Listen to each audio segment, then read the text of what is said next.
Sa gitna ng krisis sa araw-araw na pamumuhay, hatid ay opinyong may saysay at walang halong masamang pakay. Mga balita ay babantayan, alang-alang sa sambayanan. Wala muna sa himpapawid, kaya oops! Break time muna tayo sa bigat ng mga problema. Baka pwede namang tumawa at mag-good time muna. Pero bago ang lahat, kung bago ka palang ka-tune in, baka pwedeng maglambing naman dyan na mag-subscribe sa ating channel at i-like ang video ito. Huwag din kalimutang i-click ang bell button for more update. Hello mga ka-tune in! Susubukan nating mang-prank ngayon. At siyempre, susubukan din natin na malaman kung sino ang mga tunay na kaibigan. Tara!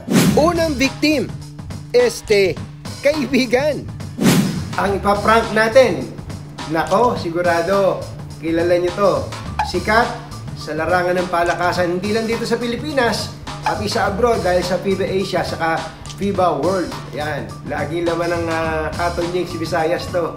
At naiimbitahan ko rin lagi kapag magbubukas kami ng mga tindahan. Napakabait na tao, pero mapapatawag kaya niya ako dahil ipaprank ko siya. Tatawagan ko na. Hello, Idol? Ay, kumusta? Kumusta ka? Okay naman. Oo, ay baka busy ka, maikli lang to. May sasangguni na ako siya.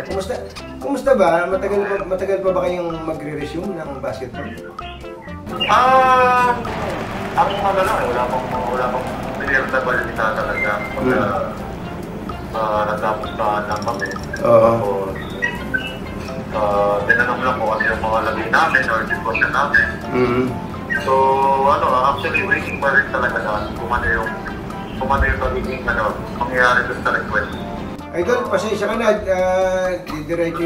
didiretsuhin na kita kasi medyo mabigat kasi yung sitwasyon ko ngayon. Wala naman ako ibang mapagtanungan. Kaya kung kasi meron akong naging isang personal na problema. Itong nag-lockdown, meron ako isang nakilalang lalaki tayo, nakilala tayo. Tumawag sa akin kahapon at positive, nabuntis, ano? Hindi ko naman mailapit sa ibang mga kaibigan dahil ang problema yung mga kaibigan ko kasing nalalapitan, kaibigan din ni Mrs. Sabi ko, ano kaya ang pwedeng gawin? Hindi ko alam eh. Ngayon lang nangyari ito eh. Nakakalito eh. Sabi ko,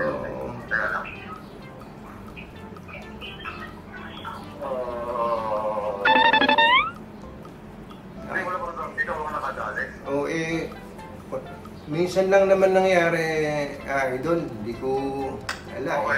Nadulas lang tayo eh. Okay. Tapos? Yun nga.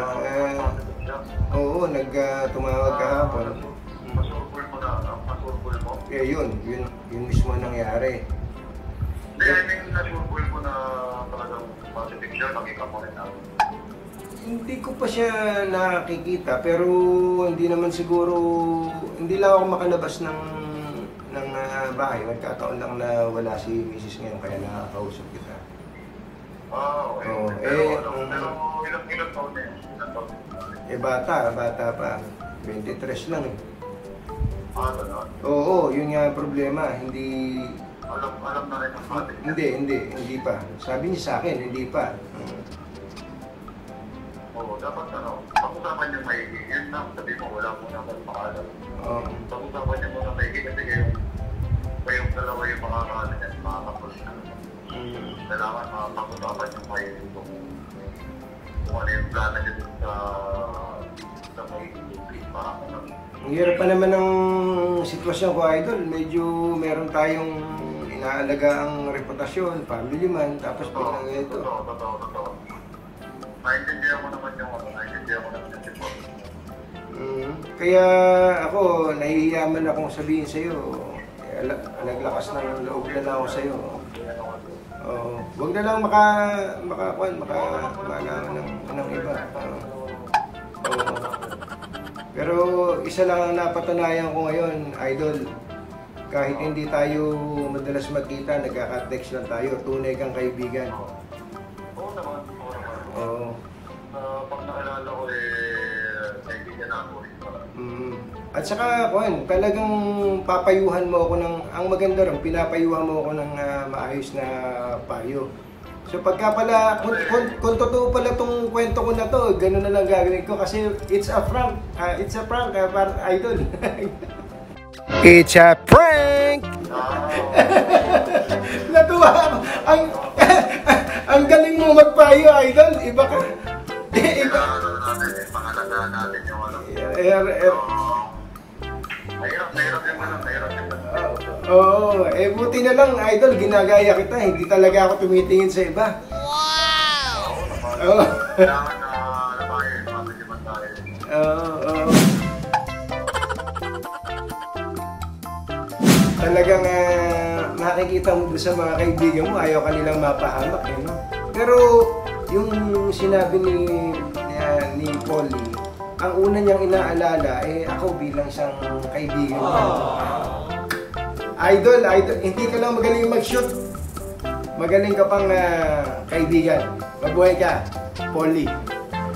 Ang susunod naman, eksklusibo ito. I'm sure, kilala niyo naman siya.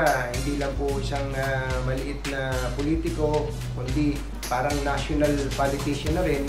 At syempre, sikat po siya sa kanya pong dating profesyon bilang aktor. Siguro, tinatanong niyo kung ano ang aming relasyon. Wala po kami relasyon. Wala po kami relasyon.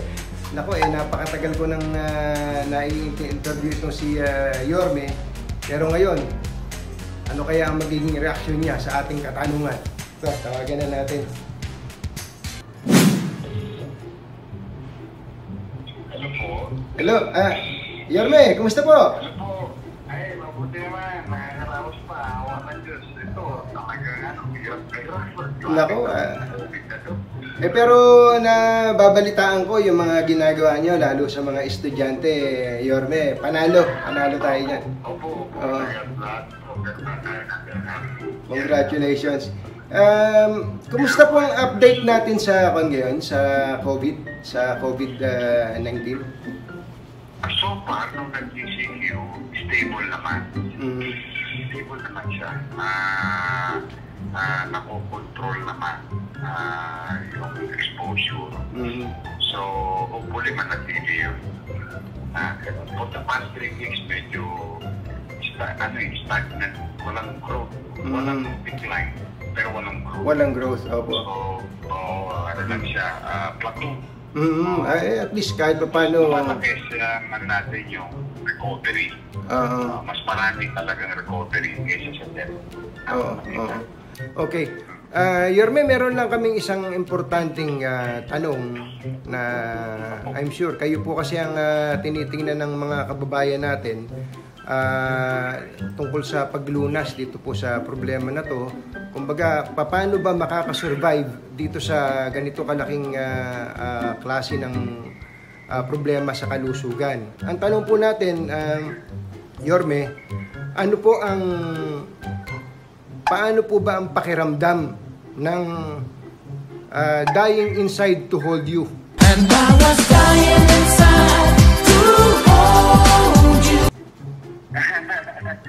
Ako, napakahirap po talaga sa totoo. Ang hirap po ng sitwasyon. Ang katotohanan po niya, meaning ko sa inyo, wala po talagang mga babasahin o guidelines na pwede natin gamitin laban dito sa bago virus nito. No?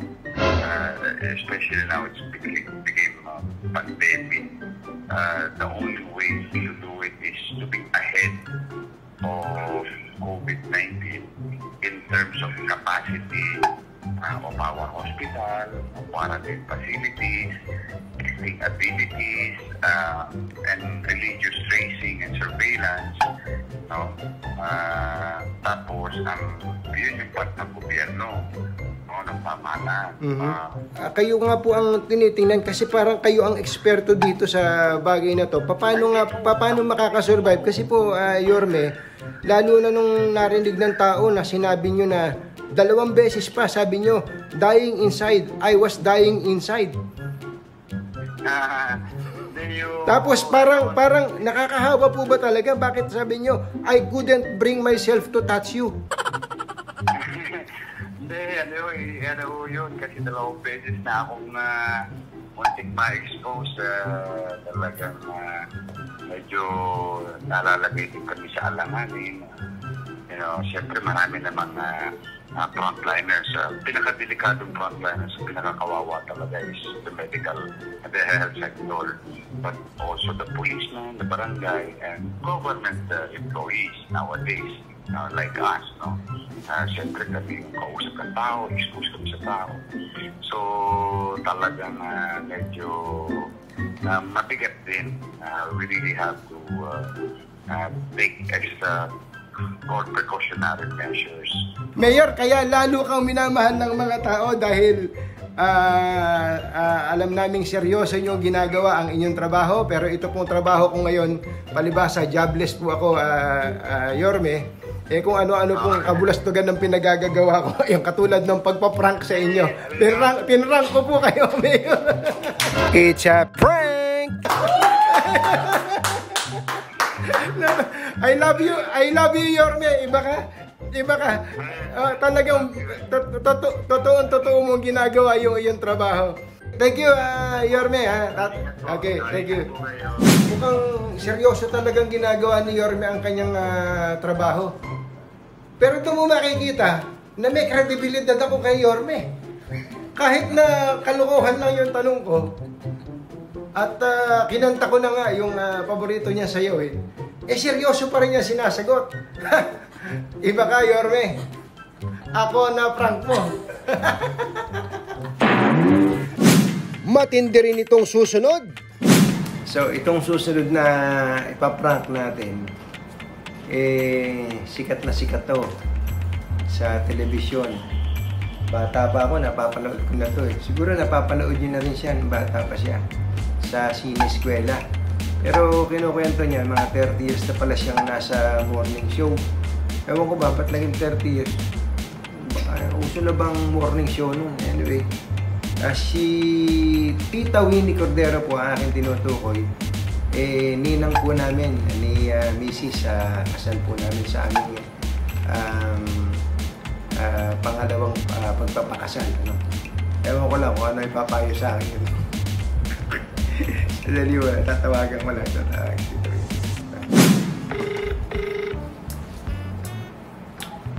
Yes, sir. Hello, Tita Winnie. Oh, Ay, pasensya na sa abala, ano? hindi naman. Bakit? Nasa bahay ka ba? Ala? Sa studio na ba kayo nagpo-programa? Gibberish ka. Hello? Hello, narinig niyo ako? Ayan. Okay. Sa studio na ba kayo nagpo-programa? Hindi pa Sa bahay pa lang? Bakit? Oo. Kayo? Hindi, sa bahay pa rin naman kami. Oo, pasensya na at abalahin lang kita. May konti kasi kung isasangguni lang sa'yo. Bakit? Ano yun? Nandito lang din ako sa bahay. Hinihintay ko lang yung 2x2. Wala naman si Rosel. Meron kasing ewan ko ba, ito kasing bago mag-lockdown, meron akong hindi ba nakapasok pa tayo ng 2 beses sa UKG ba? O 2 beses. Siyempre nakalabas ako ng bahay.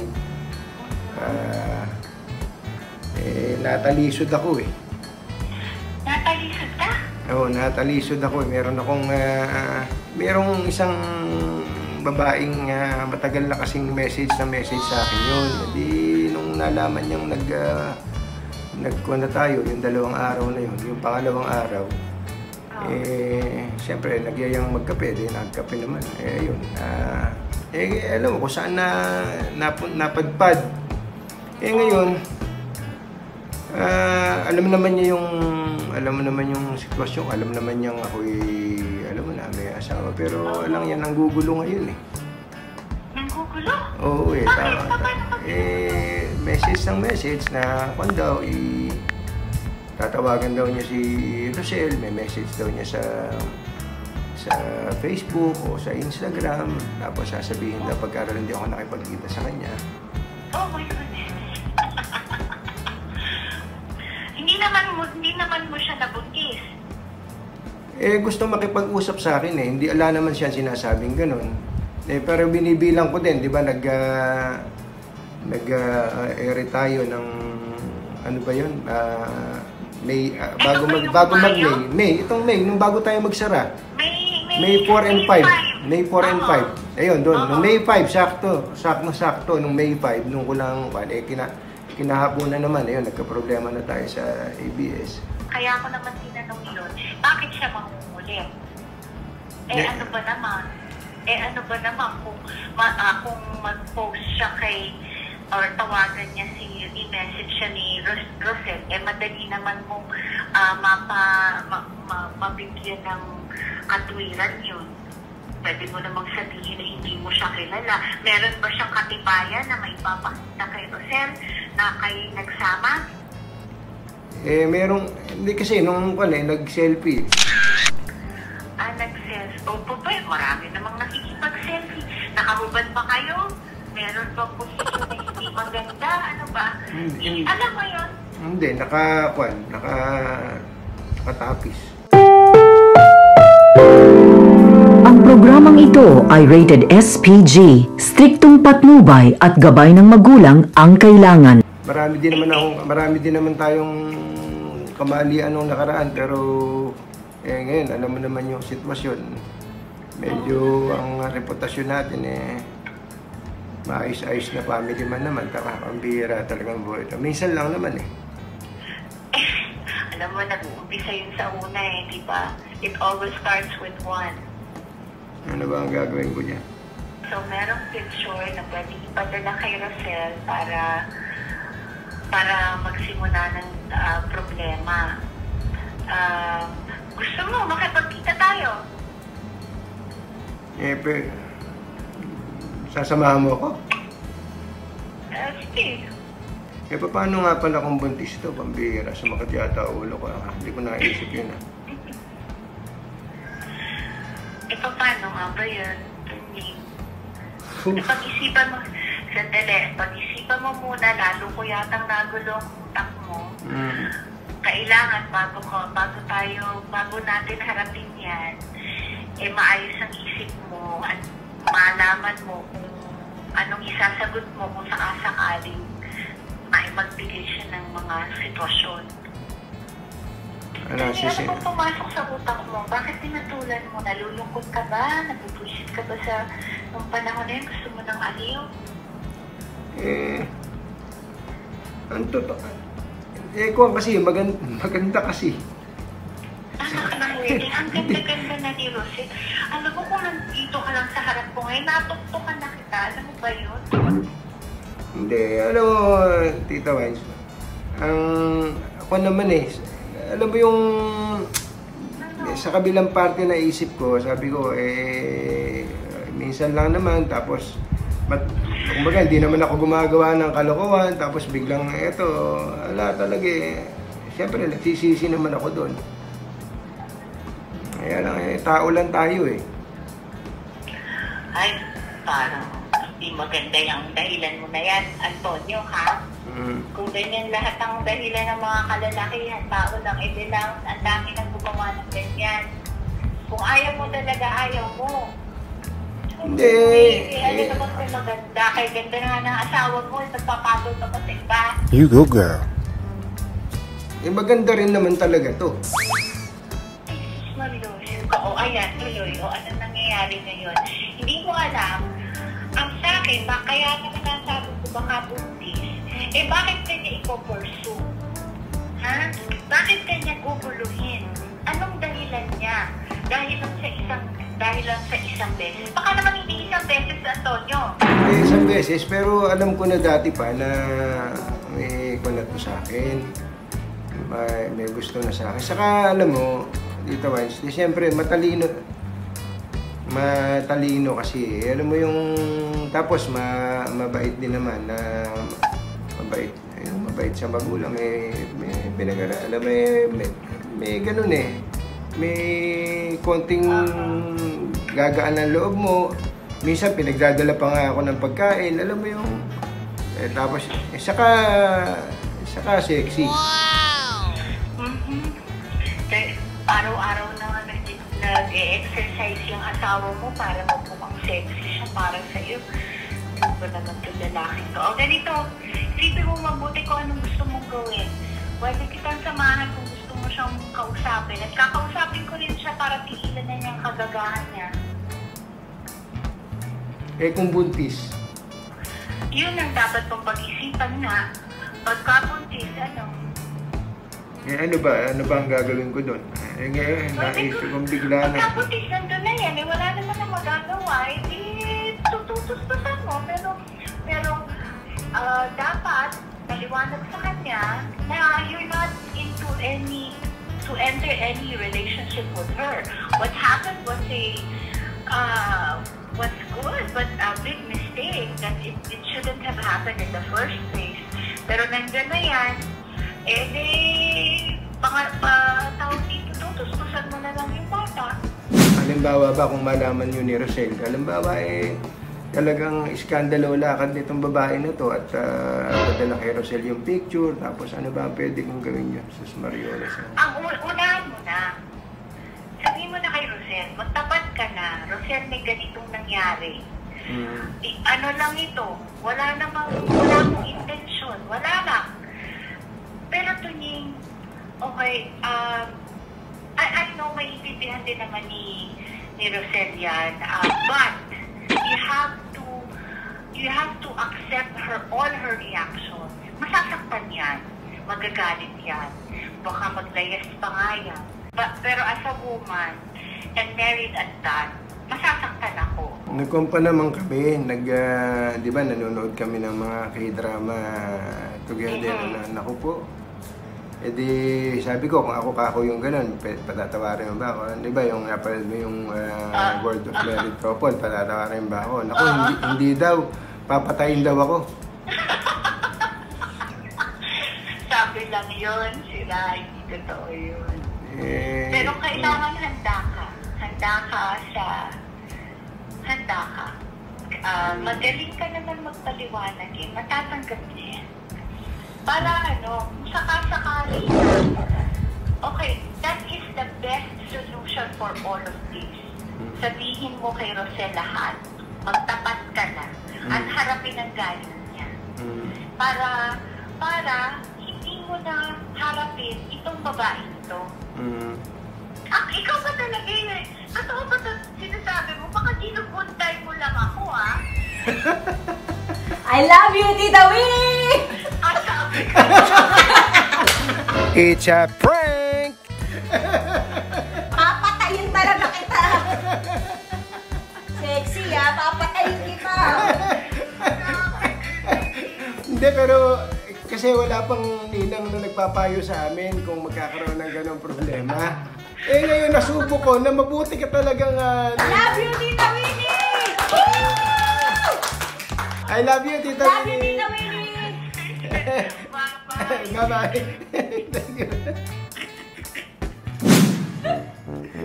Ang galing magpayo ni Tita Winnie. Ninang na ninang talaga ang dating, ang hirap talagang magkwento pag malapit-lapit sa katotohanan.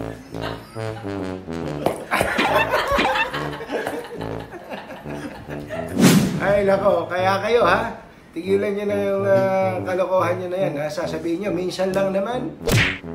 Oo. Kasi tao ka lang. Babae, lahat talaga pwede mong bigyan ng katwiran pagka gusto mo i-justify yung mali mo. Pero sa totoo lang, pagka nag-asawa ka na, tapos na dapat lahat ng kalokohan mo. Ay, nako, ang hirap pala nito.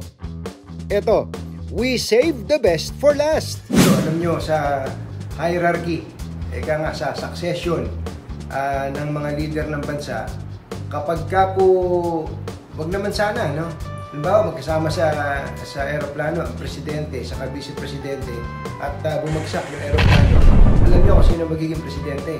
Itong makakausap natin. Number 3 sa order of succession. Tatawagan ko na. Okay natin. Tito Sid.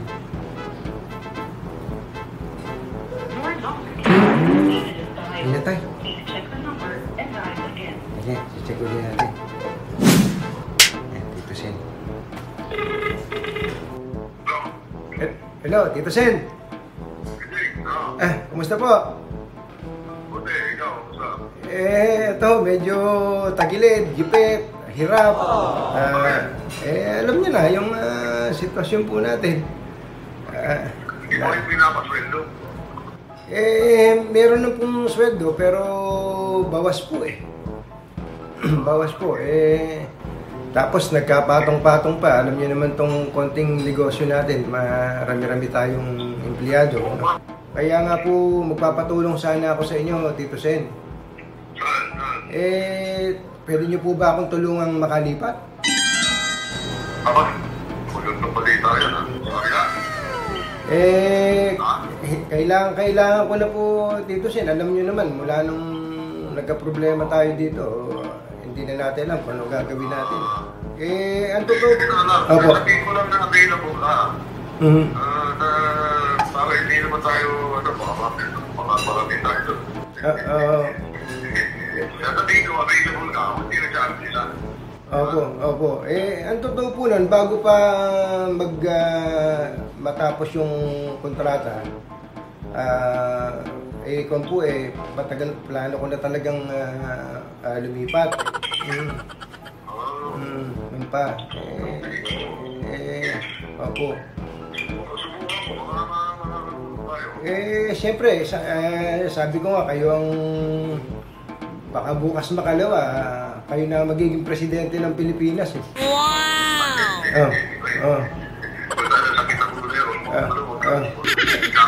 Hindi. Balikaan tayo.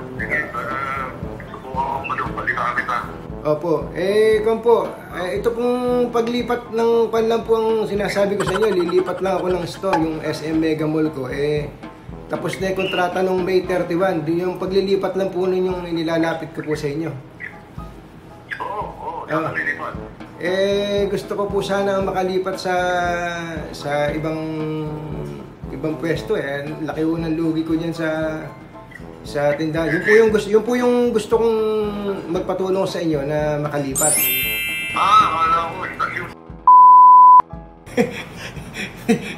Kinabahan naman ako sa inyo, baka madisgrasya tayo dyan. Akala ko, istasyon yung lilipatan mo. Hindi ka ako sa medyo pakiramdam ako, sasabihin ko po. Tito Sen, prank ko lang ito sa'yo, prank. Ano yun? Prank. It's a prank. It's a prank! Gusto ko lang malaman kung talagang tutulungan mo ako bilang kaibigan mo. Iba ka.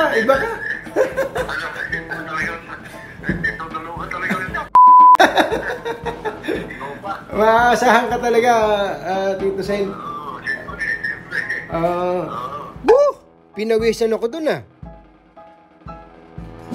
Sa dinami-dami po ng mga iniintindi natin ngayon, mga problema sa pamilya, problema sa trabaho at iba pa, kailangan po natin ng break. Kailangan nating tumawa. Ang sabi nga sa kanta, tawanan mo ang iyong problema. Shout out sa inyo mga ka-tune in. Thank you for watching. Ang sabi nga ng mga YouTuber, if you like this video, please click like and share. Don't forget to subscribe At saka para updated ka, pitikin mo na rin yung bell button. Okay? Happy weekend! Yoo-hoo! Hindi ko pinasuot mo sa akin. Nagbubuhat mo ito. Yeah. Yeah.